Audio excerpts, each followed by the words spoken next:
Political leadership को मजबूत करने के लिए यहाँ पर आया हूँ। मेरा कोई मकसद नहीं है, मेरा मकसद एक ही है कि आपकी जिंदगी इज्जत से गुजरे, नौजवानों को रोजगार मिले, हमारे बच्चों को स्कूल और कॉलेज मिले। मैं आपसे अपील कर रहा हूँ, याद रखिए, अगर आप नाराजगी को खत्म नहीं करेंगे, नुकसान हम सबका होगा।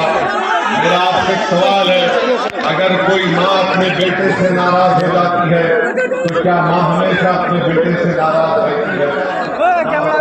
बेटे को बुलाकर समझाता है, उसको समझाता है कि दोबारा इस तरह ऐसा मत करो। कोई भाई अपने नहीं हो सकता है, कोई बहन,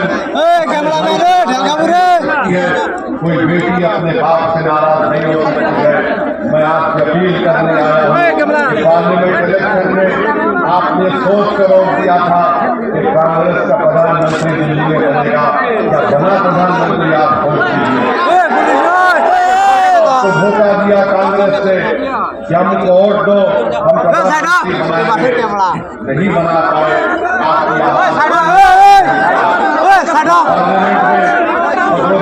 साहब की कमी मुझे बहुत महसूस होती है। नरेंद्र मोदी की हुकूमत ने ताल्लुक से कानून बनाया, मस्जिद दरगाह मेरा दिल तड़प रहा था, मेरे साथ मोहम्मद अहमद साहब होते तो हम लोग मिलकर साहब मेरे साथ नहीं है। मेरी सरदार गाँव महिला मुस्तहका तौर पर अपने वोट का इस्तेमाल करके यहाँ से हमारे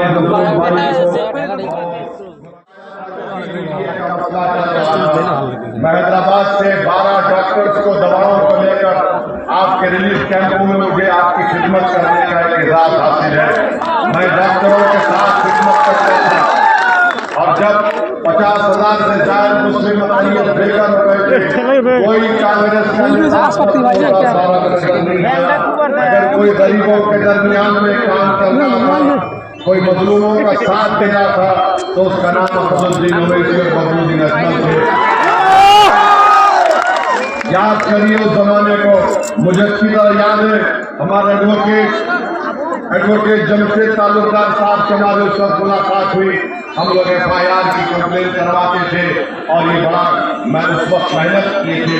याद रखिए, आपके अजमल साहब की पार्टी को आप कामयाब करेंगे। अगर उनके 29 MLA जीत जाएंगे तो मैं आपको गारंटी के साथ कह रहा हूँ कि आसाम में कोई हुकूमत नहीं बना सकेगा बगैर आपकी तारीफ। अगर आप हेमंत बिस्व शर्मा को रोकना चाहते हैं तो आप फजलुद्दीन अजमल साहब की नहीं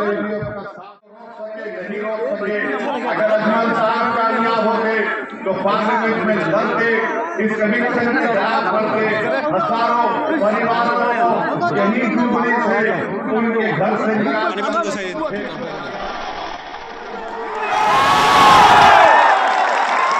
तो 9 तारीख के दिन आपको पूरे आसाम का गेम बदल देना है। नौजवानों, आप साथ देंगे हमारा, आप ताला चाबी का बटन दबाएंगे। नौजवानों, आपकी जिम्मेदारी है कि आप बुजुर्गों को अपनी माँ बहनों को ले जाकर वोट डलवाइए और यहाँ से हमारे नजरुल भाई को तीसरी मरतबा उनको यहाँ पर मैंने बनाइए, ताकि ये जब आसाम के असेंबली में जाएगा तो तुम्हारी आवाज में बोलेगा, बेखौफ होकर लड़ेगा। जिसका घर तोड़ा गया उसका घर बनाया जाएगा, बच्चों का स्कूल नहीं है स्कूल बनाया जाएगा, जुल्म का खात्मा होगा, इंसाफ को कायम किया जाएगा। आप अपने वोट का सही इस्तेमाल करिए। ये जो सामने जुबली का फुल वाइड ब्रिज बन रहा है, ये अजमल साहब ने उसको मंजूर करवाया। ये कोई बीजेपी के बोल का नहीं है, अजमल साहब ने मंजूर करवाया। काम अल्हम्दुलिल्लाह चल रहा है। रिवर फोर्ट अगर बना तो उसमें अजमल साहब ने नुमाइंदगी करके उसको बनाया था। रेलवे ट्रैक की डबलिंग हुई तो अजमल साहब की नुमाइंदगी पर हुआ। हॉस्पिटल बनाया गया तो मौलाना फजलुद्दीन अजमल साहब की नुमाइंदगी पर, उनकी कोशिशों और मेहनतों से बनाया गया। मेरे भाई, मैं आपसे अपील कर रहा हूँ, आपसे उन लोगों को वोट दीजिए जो आपकी में लड़ते हैं, जो आपकी तकलीफ को अपने सीने में महसूस करते हैं, जो आपकी आंख में आंसू है उसको गिरने से पहले आपका हाथ थामने की कोशिश करते हैं। उन लोगों को वोट दो जो हमारे बच्चों के ख्वाब को पूरा करना चाहते हैं। उनका साथ मत दो जो जुल्म करते हैं, उनको वोट मत दो जो हमारे घर को तोड़ते हैं, तुम उनको वोट मत दो। आप अजमल साहब को वोट दो, उसका जवाब एक ही है जो हमको बदनाम कर रहे हैं, उठाकर बांग्लादेश में किसी को भेज देते हैं, किसी को वहां भेज देते हैं। और हम यहाँ पर आसाम के हेमंत बिस्व शर्मा साहब CM से कहना चाहते हैं, आप कितना तोड़ेंगे हड्डी हमारा बताओ। बोलते हैं कि कमर की हड्डी तोड़ दूंगा, बोलते हैं कि जीना मुश्किल कर दूंगा, बोलते हैं कि वोट डालना है तो बांग्लादेश जाओ। सुन लो हेमंत बिस्व शर्मा, हम 150 साल से यहाँ रह रहे हैं और इंशाअल्लाह ताला सुबह क़यामत तक यहीं रहेंगे। हम 150 साल से मस्जिदों में जाकर हय्या अल सलाह हय्या अल फलाह की सदाएं दे रहे हैं और सुबह क़यामत तक हम ला इलाहा इल्लल्लाह के हमारा हक है। इंशाअल्लाह ताला अजमल साहब की लीडरशिप में या तो हक तुमको देना पड़ेगा या फिर हम लड़के छीन के अपना मेरे अजीज दोस्तों और बुजुर्गों, शेर आ गया, तुमको शेर बनना 9 तारीख को शेर बनेंगे, शेर बनेंगे और अपनी पार्टी को वोट देंगे। डरना नहीं है किसी से डरने की जरूरत नहीं है। वहां पर हम अल्लाह जब हमको दुनिया में मिटाया तो हमारा रिज़्क़ इज्जत वो जिंदगी सब लिख कर भी जाया।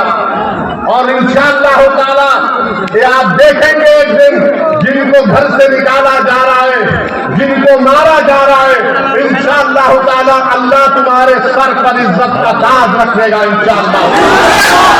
जो आज हमको दबा रहे, इंशाअल्लाह ताला कल तुम्हारे घर के सामने आकर बोलेंगे हमारा साथ दे दो। वो दिन आएगा और इंशाअल्लाह ताला आप 9 तारीख के दिन अपना एक रिकॉर्ड का सही इस्तेमाल करिए। आप ताला चाबी पर बटन दबाइए। कांग्रेस को बोलना चाह रहे, बस इनको कामयाब करिए, तालुकदार भाई को कामयाब करिए। देखो लोग बोलेंगे अजमल के अगर 10-15 जीत गए तो क्या होता है, क्या वो सरकार बनाएगा? अगर 25 जीत गए तो कोई सरकार नहीं बनाएगा, बदरुद्दीन अजमल से पूछ के बनाना पड़ेगा। और फिर जो लोग बोलते तुम्हारा 8-10 MLA जीत गए तो क्या होगा? अरे जालिमो, ओवैसी पार्लियामेंट में एक है, सब एक होता है, सब पे भारी होता है। अगर 25 जीत जाएंगे बदरुद्दीन अजमल साहब के तो सोचो इंशाअल्लाह ताला जुल्म खत्म हो जाएगा, जुल्म खत्म होगा, खत्म होके रहेगा इंशाअल्लाह। तो 9 तारीख के दिन क्या होगा? हाथ उठाकर और मेरे तो विष्णु शर्मा को गोगोई को बोल रहे हाथ देख लो, ये बटन दबने वाला है इंशाअल्लाह। इनकलाब जिंदाबाद, इनकलाब इनकलाब। हेमंत विष्णु शर्मा, हमारा कम्बल तोड़ने से पहले ये बोल दो, वो जो मशहूर लड़का था जुबीन गार्ग, उसका इंसाफ कब मिलेगा? अजमल आएगा तो जुबीन गार्ग से इंसाफ मिलेगा इंशाअल्लाह। अस्सलाम वालेकुम।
আপনাদের বিশেষ করে অনুরোধ জানাচ্ছি আপনারা যারা আমরা হেলমেটে কখন আছি সবাই দয়া করে সারি ভাই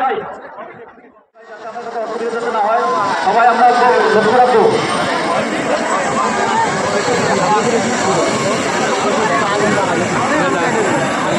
এখন হেলিকপ্টার সবাই আমরা জোরদার আসতে চালিয়ে দিয়ে আমাদের রেজিস্টার তাকে আমরা সম্পূর্ণ জানাবো হাত তালি দিয়ে ওনাকে আমরা গভীরবাসী থেকে ওনাকে আগ্রহী জানাবো।